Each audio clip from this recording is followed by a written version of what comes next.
Welcome to Catholic Culture Audiobooks, a production of CatholicCulture.org and under the patronage of St. John Henry Newman. Today's reading, Preface, From the Idea of a University, by St. John Henry Newman, narrated by James T.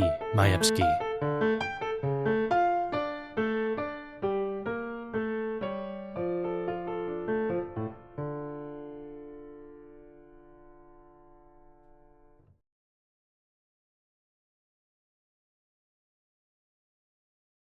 The view taken of a university in these discourses is the following: that it is a place of teaching universal knowledge.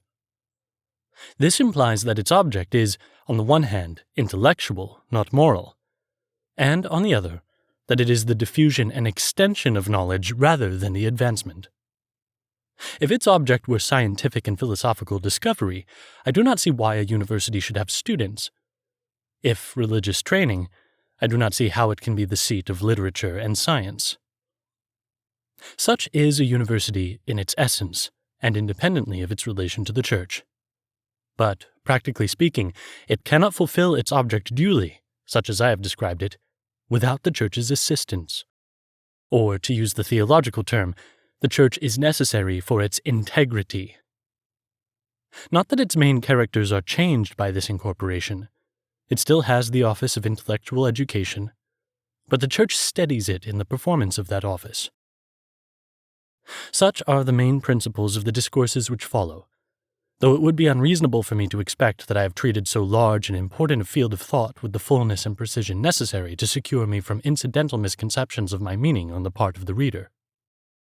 It is true, there is nothing novel or singular in the argument which I have been pursuing, but this does not protect me from such misconceptions.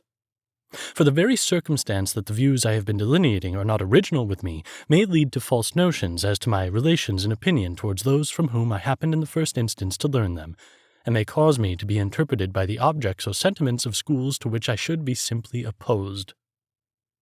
For instance, some persons may be tempted to complain that I have servilely followed the English idea of a university, to the disparagement of that knowledge which I profess to be so strenuously upholding. And they may anticipate that an academical system, formed upon my model, will result in nothing better or higher than in the production of that antiquated variety of human nature and remnant of feudalism, as they consider it, called a gentleman. Now, I have anticipated this charge in various parts of my discussion.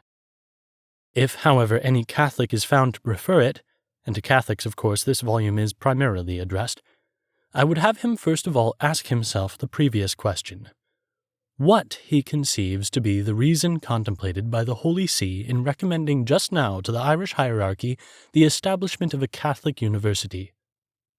Has the Supreme Pontiff recommended it for the sake of the sciences, which are to be the matter, and not rather of the students, who are to be the subjects of its teaching?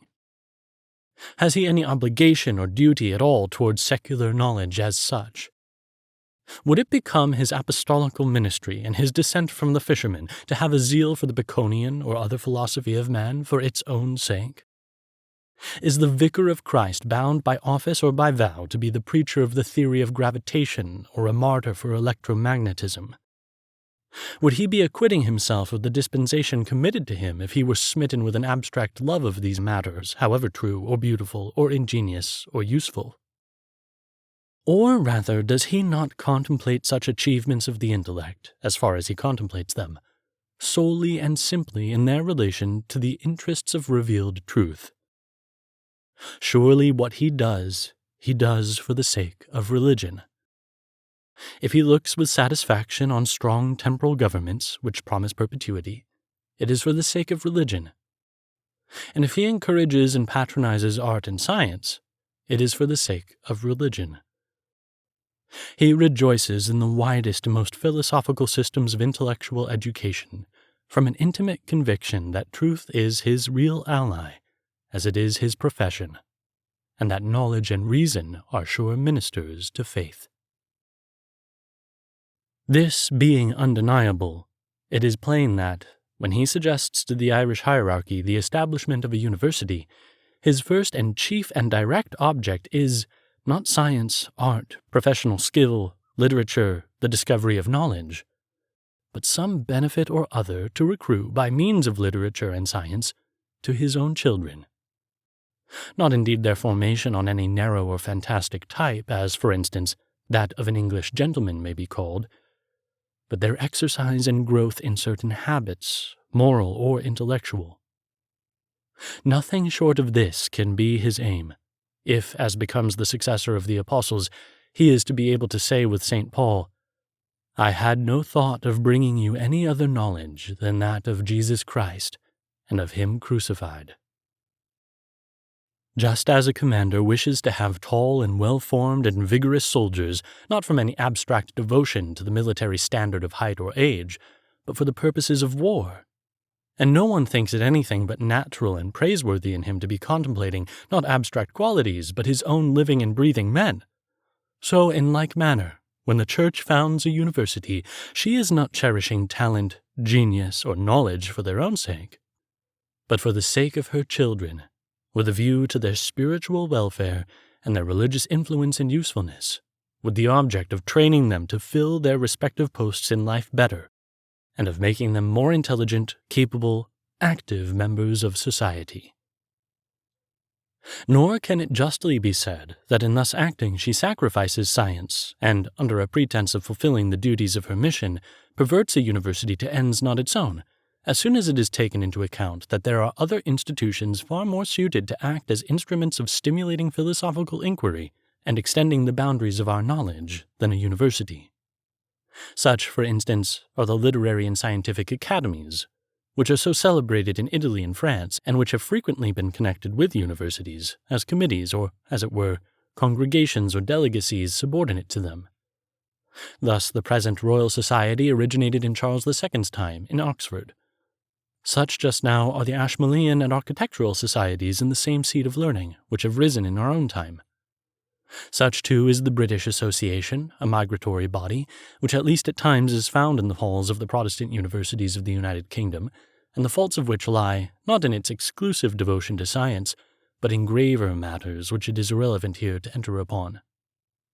Such again is the Antiquarian Society, the Royal Academy for the Fine Arts, and others which might be mentioned. This, then, is the sort of institution which primarily contemplates science itself, and not students.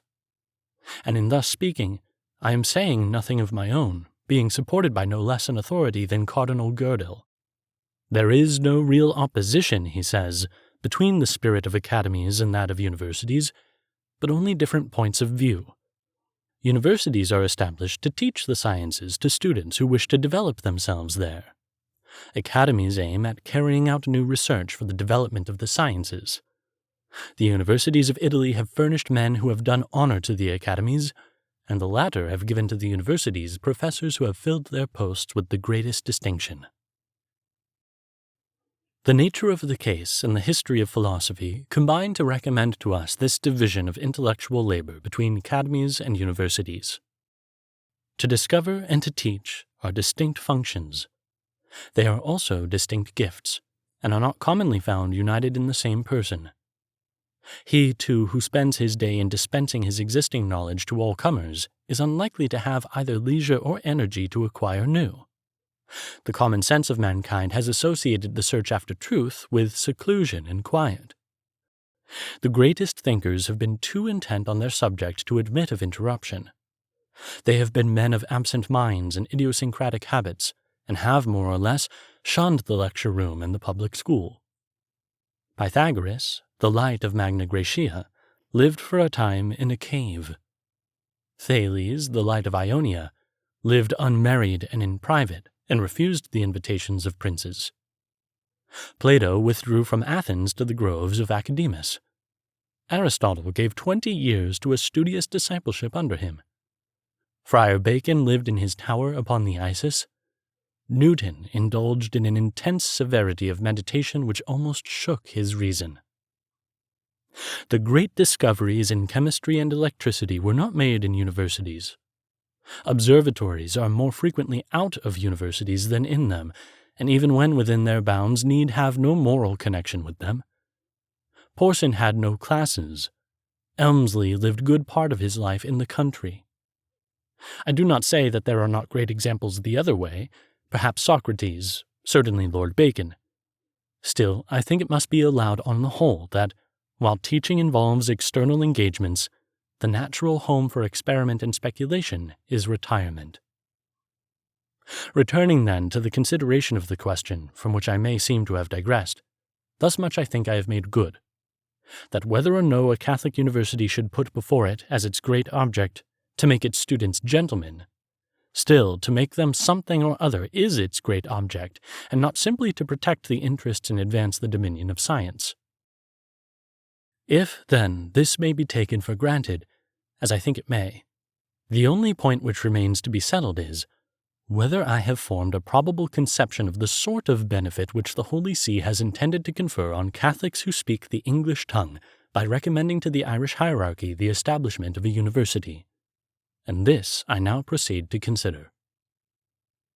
Here, then, it is natural to ask those who are interested in the question, whether any better interpretation of the recommendation of the Holy See can be given than that which I have suggested in this volume. Certainly it does not seem to me rash to pronounce that, whereas Protestants have great advantages of education in the schools, colleges, and universities of the United Kingdom, our ecclesiastical rulers have it in purpose that Catholics should enjoy the like advantages, whatever they are, to the full. I conceive they view it as prejudicial to the interests of religion that there should be any cultivation of mind bestowed upon Protestants which is not given to their own youth also. As they wish their schools for the poorer and middle classes to be at least on par with those of Protestants, they contemplate the same object also as regards that higher education which is given to comparatively the few. Protestant youths, who can spare the time, continue their studies till the age of 21 or 22. Thus they employ a time of life all important and especially favorable to mental culture. I conceive that our prelates are impressed with the fact and its consequences, that a youth who ends his education at 17 is no match, ceteris paribus, for one who ends it at 22. All classes indeed of the community are impressed with the fact so obvious as this. The consequence is that Catholics who aspire to be on a level with Protestants in discipline and refinement of intellect have recourse to Protestant universities to obtain what they cannot find at home. Assuming, as the rescripts from propaganda allow me to do, that Protestant education is inexpedient for our youth, we see here an additional reason why those advantages, whatever they are, which Protestant communities dispense through the medium of Protestantism, should be accessible to Catholics in a Catholic form. What are these advantages? I repeat, they are, in one word, the culture of the intellect. Robbed, oppressed, and thrust aside, Catholics in these islands have not been in a condition for centuries to attempt the sort of education which is necessary for the man of the world, the statesman, the landholder, or the opulent gentleman. Their legitimate stations, duties, employments have been taken from them, and the qualifications withal, social and intellectual, which are necessary both for reversing the forfeiture and for availing themselves of the reversal. The time is come when this moral disability must be removed. Our desideratum is not the manners and habits of gentlemen. These can be and are acquired in various other ways, by good society, by foreign travel, by the innate grace and dignity of the Catholic mind.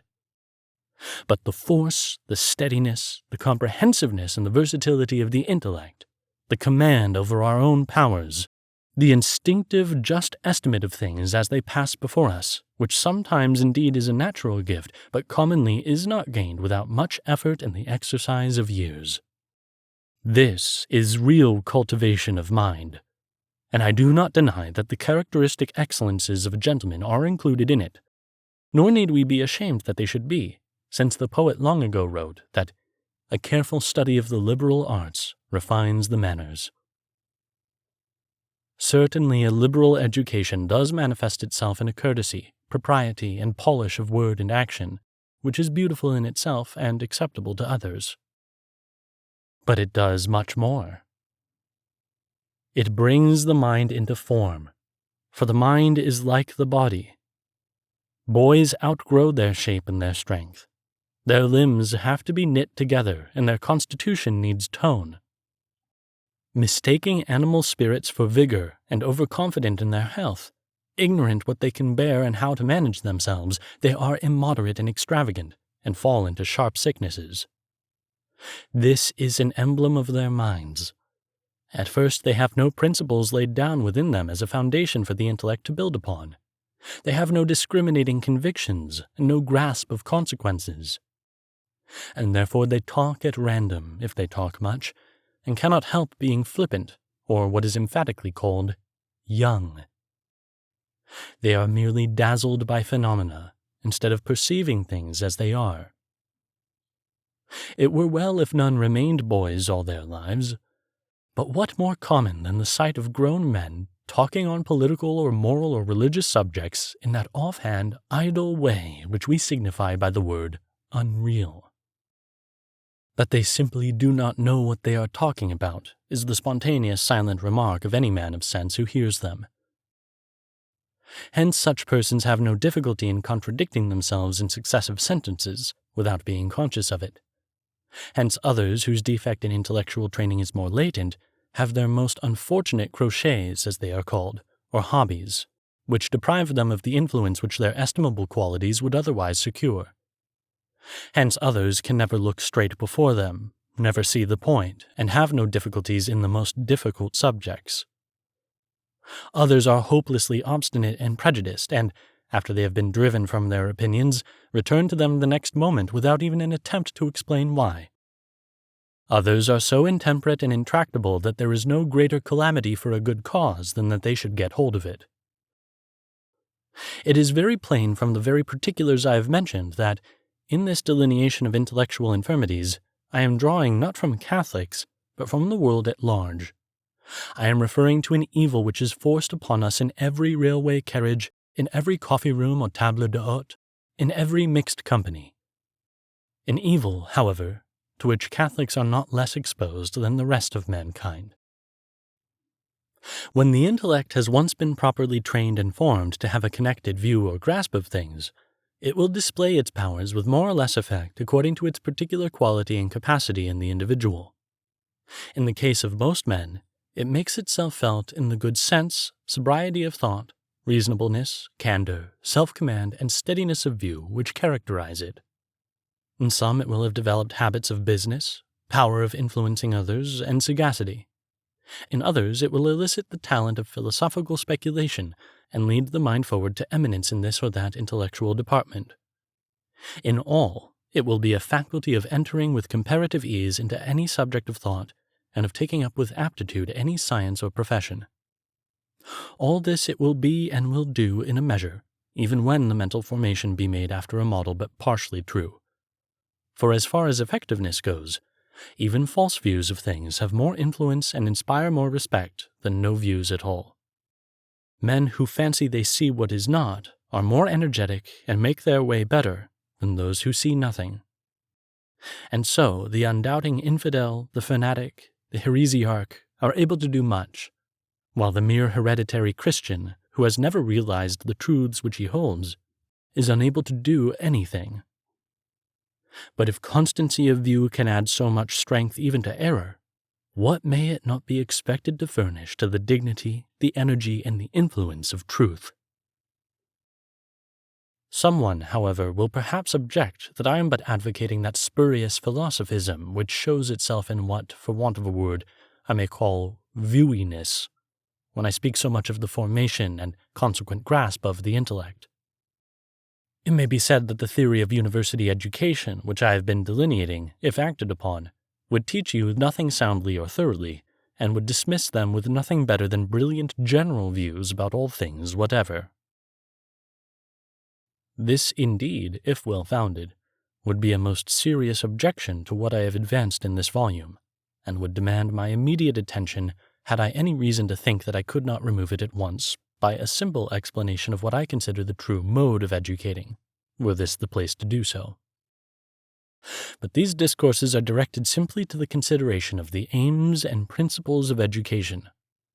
Suffice it then to say here that I hold very strongly that the first step in intellectual training is to impress upon a boy's mind the idea of science, method, order, principle, and system, of rule and exception, of richness and harmony, This is commonly and excellently done by making him begin with grammar.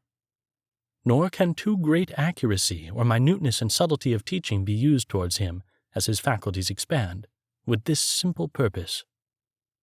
Hence it is that critical scholarship is so important a discipline for him when he is leaving school for the university. A second science is the mathematics. This should follow grammar, still with the same object, namely, to give him a conception of development and arrangement from and around a common center. Hence it is that chronology and geography are so necessary for him when he reads history, which is otherwise little better than a storybook.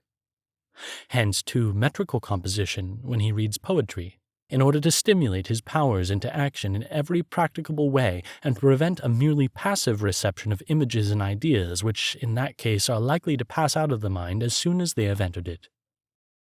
Let him once gain this habit of method, of starting from fixed points, of making his ground good as he goes, of distinguishing what he knows from what he does not know, and I conceive he will be gradually initiated into the largest and truest philosophical views, and will feel nothing but impatience and disgust at the random theories, and imposing sophistries, and dashing paradoxes which carry away half-formed and superficial intellects. Such party-colored ingenuities are indeed one of the chief evils of the day, and men of real talent are not slow to minister to them.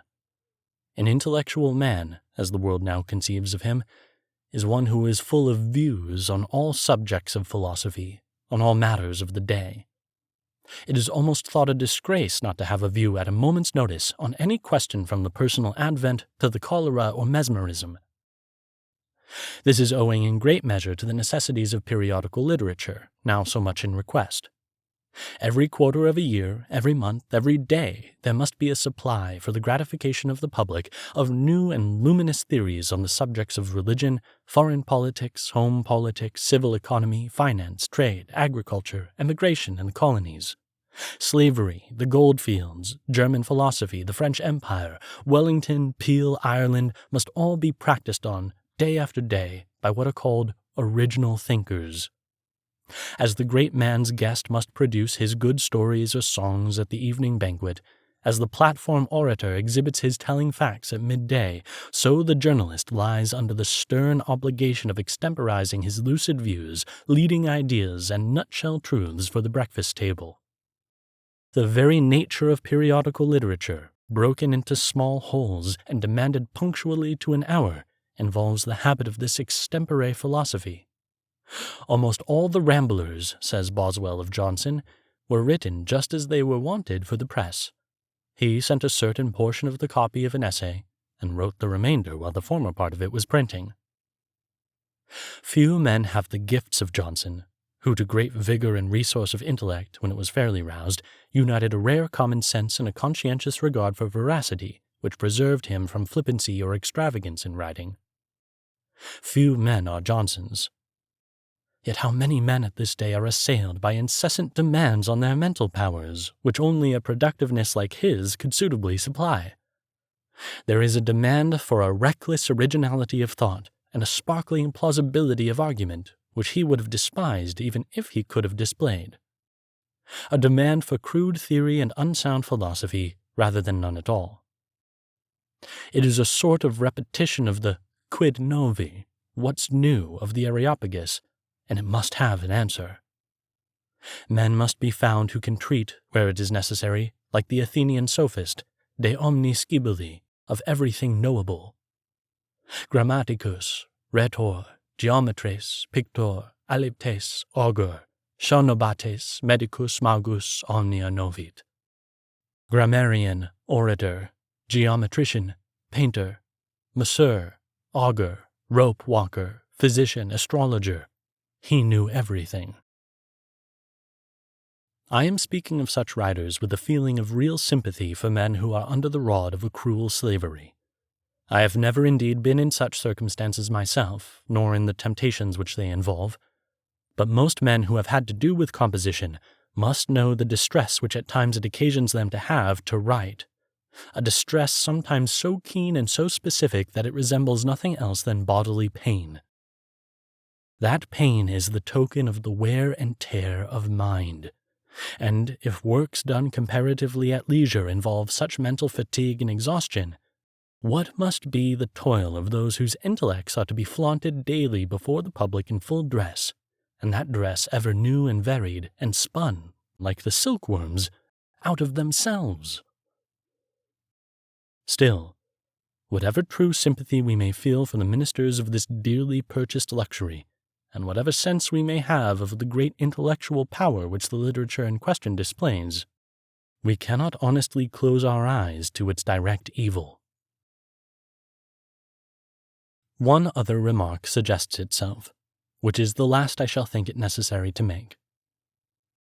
The authority which in former times was lodged in universities now resides in very great measure in that literary world, as it is called, to which I have been referring.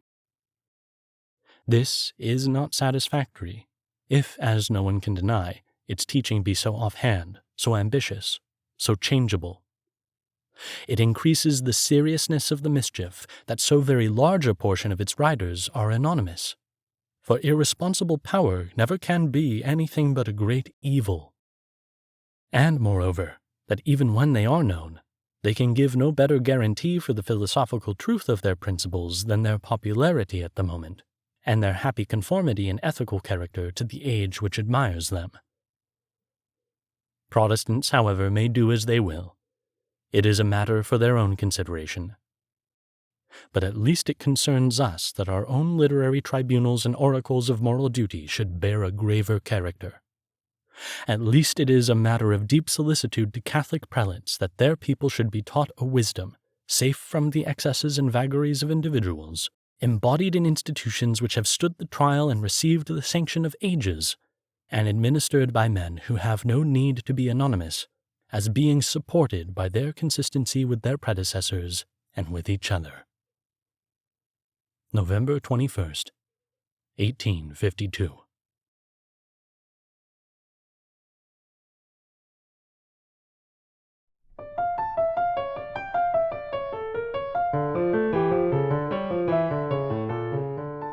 This has been Preface to the Idea of a University, written by St. John Henry Newman, narrated by James T. Majewski. Production copyright 2022 by Trinity Communications. This podcast is brought to you by CatholicCulture.org and made possible by listener support. To donate, please visit CatholicCulture.org/donate/audio. That's CatholicCulture.org/donate/audio.